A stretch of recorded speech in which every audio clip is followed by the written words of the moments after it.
and in figure. And I blame this, I'm sorry, on our male counterparts. Because men's physique started doing a half lat spread and a bicep pose, and now I see my figure girls with the hands all over. My bikini, I had a bikini competitor, won the overall and did a front double bicep. Okay, whatever division you're in, think of that division and stick to it. There you go, hon. Hey y'all, I'm back. Hello, hello, hello. Yes, no touching of yourself, because that's a different kind of show. Not here for that. All right, so a couple of notes. I know I'm not by myself, and crossing through 3 different divisions. From figure, when I look at her now, I'm like, what was I thinking? However, to women's physique, to now women's bodybuilding.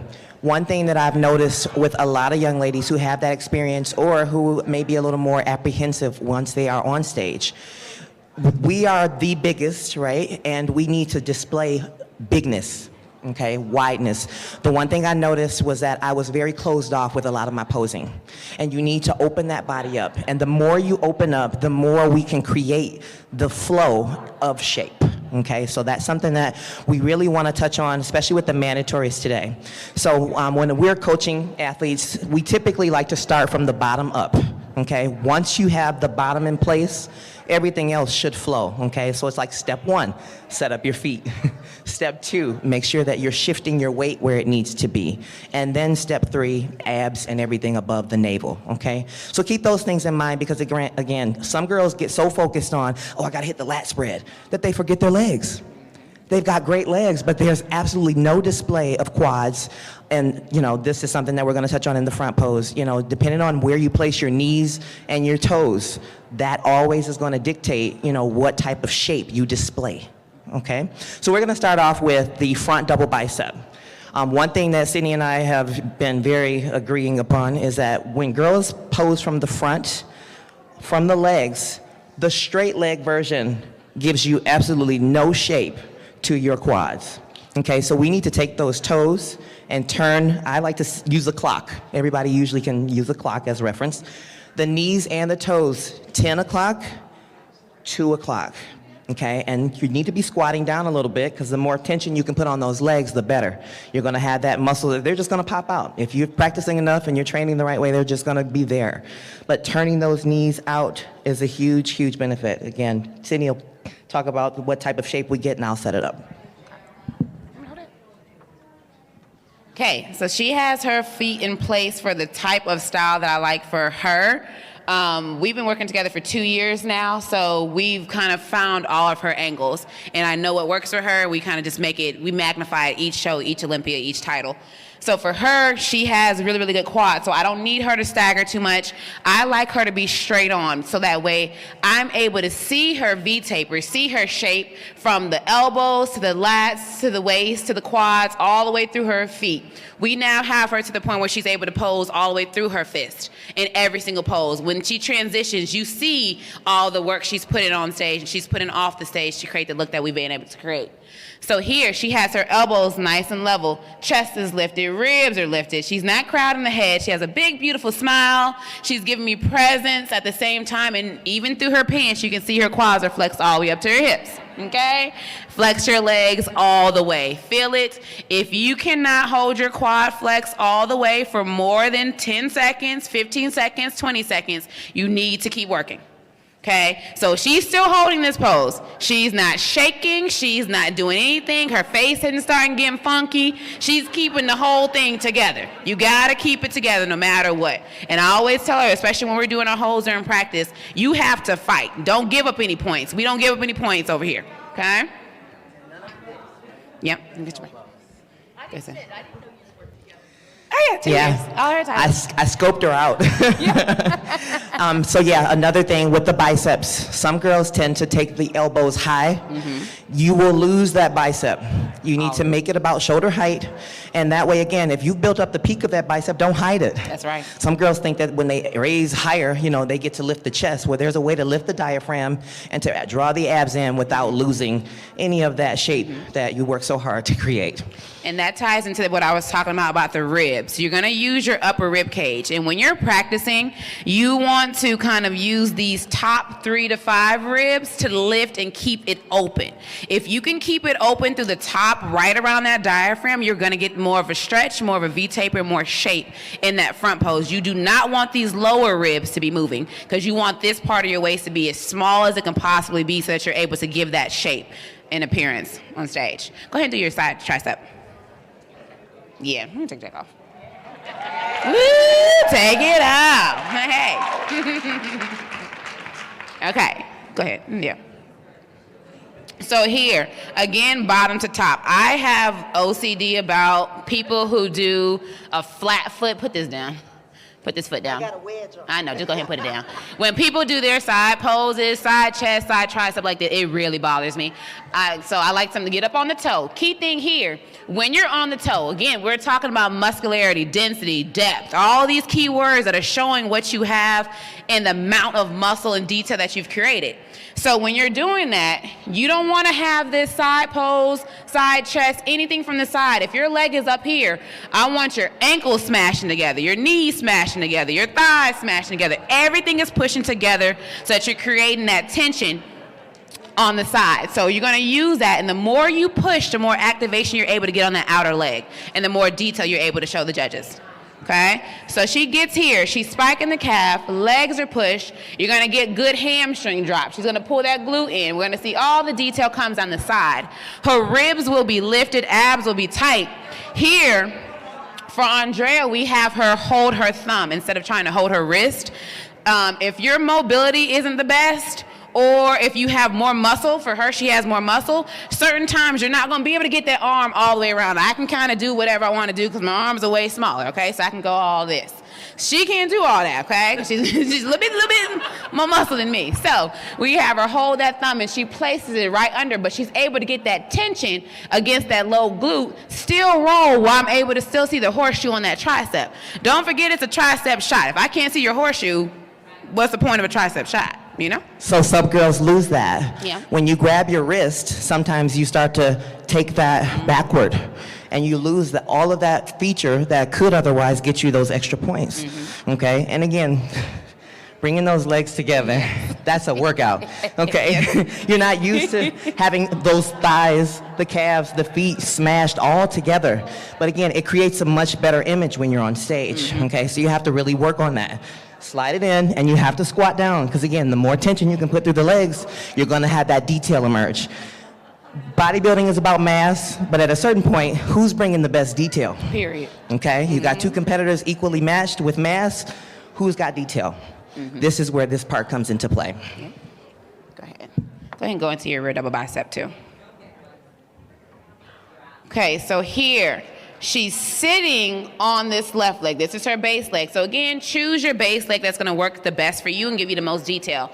The foot is turned out. So when this foot is turned out, I'm able to get this last little piece of glute to come in and really pull in tight. I don't have her push back and give too much of an arch because I want her to be able to contract this all the way under, give me that hammy detail, and she's up nice and tall and standing on top of herself with her hips under. From there, abs are still in tight, hamstring is still popping on both sides. Traps are down, elbows are level, and we're still able to give that detail across the back. I don't have her hands all the way up to the ceiling. Go up high, Andrea. Going up here and squeezing real tight, and then so drop it back down. You want to relax those traps. Again, lats down, traps down, lats come around. Abs are in tight. Keep holding that there.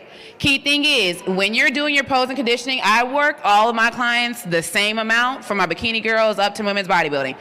My women's bodybuilding in particular, they have more poses, so they will be holding even longer. If you're women's bodybuilding, women's physique, you need to hold till the cows come home. Just keep holding. Hold everything. Hold it, hold some more, okay? She's relentless. I am, and I do not care, because we'll be on prep together. I'm like, I don't care. Hold the pose. I do it too. Hold it. Get back in the pose. So she's here. She's lifted. Okay. Go ahead and transition to your hands overhead abdominals. So she pulls in, twirls around, gives me some sass, and hits that angle. Key thing too, in terms of presentation, you want to be careful of how many steps you're taking, because you mess around and take too many steps, I'm over here next to him, okay? Well, I'm over here. I'm over by the judges too. So you want to make sure when you're stepping into your own little box and not stepping onto the competitors around you, especially if you're doing your individual presentation and you're in the box, stay in the good light. Be conscious of that transition. You're just shifting. The cameraman is in the middle. The head judge is in the middle. The judges are looking at you in that good light. Stay in it. Don't get out of it. Okay, so Andrea does a hand on the head, hand down. Now, when this hand is on this hip, this hand is just not relaxing. I need lat pushing. I need shoulder coming out. I need abs in tight. We're going to give it a little bit of angle so we give even more dramatic lines. Pull through the quad. Everything is presented properly. Okay? Go ahead and do the other variation with two hands. And then you can do this forward facing, you can do it to the side, just depends on what your abdominal cavity looks like, what your abs look like, what looks best on you, and kind of find your angles that way. Go ahead. Did you want to have a comment on that one? Yes. That's really going to be up to what you can decide is the best look for you. I tell my girls, if both hands overhead prevents you from getting enough abdominal pressure and tension for that crunch, bring one down. Focus, it's called an ab and thigh shot, okay? I could care less about taking the arms overhead. Right.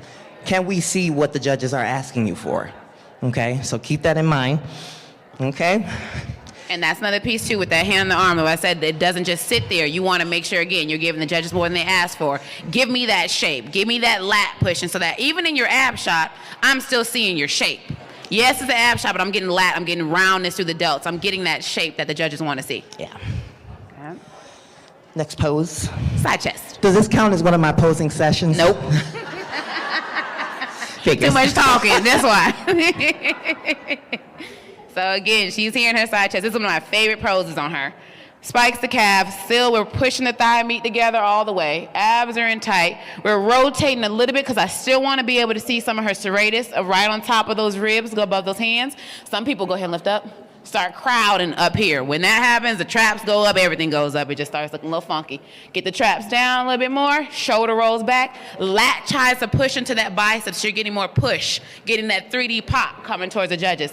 And you have the right angle too. Yep. Shoulders pushing into that chest, getting a little bit of striation through the top right there. And you're really maximizing creating that dynamic tension. So for those who don't know what dynamic tension is, it's when you're using your hands to push or your legs to push. You're creating that tension within the body that you already have. Okay? And relax. And in her mandatories will be the same. Now, key thing I will say too, for my women's bodybuilders, women's physique, and my figure ladies, I do not have them, if it's a quarter turn, a front pose, a regular back pose, I do not have my ladies flex their upper body at all in any of my categories, okay, including women's bodybuilding. She does not flex in this pose, okay? Keep in mind, the reason being, when she opens, I want her open. I want her shoulders pushing. If she's squeezing down, I'm getting this pulled in look. I want her wide and breathing and getting ready to hit the pose that she needs to hit when it's time to actually flex. So even in women's bodybuilding, I do not have her flex up top, and it seems to have worked out so well. Okay? Okay, anything else to say? Okay.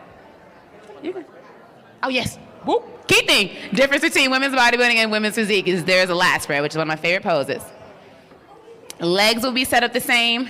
Hand height is going to be crucial here too, because again, you don't want to crowd yourself up top. I always say put your chest on your chin when you hit this pose, okay? Your hands are going to stay about belly button height. Just depends on where your belly button sits on your abdominal cavity.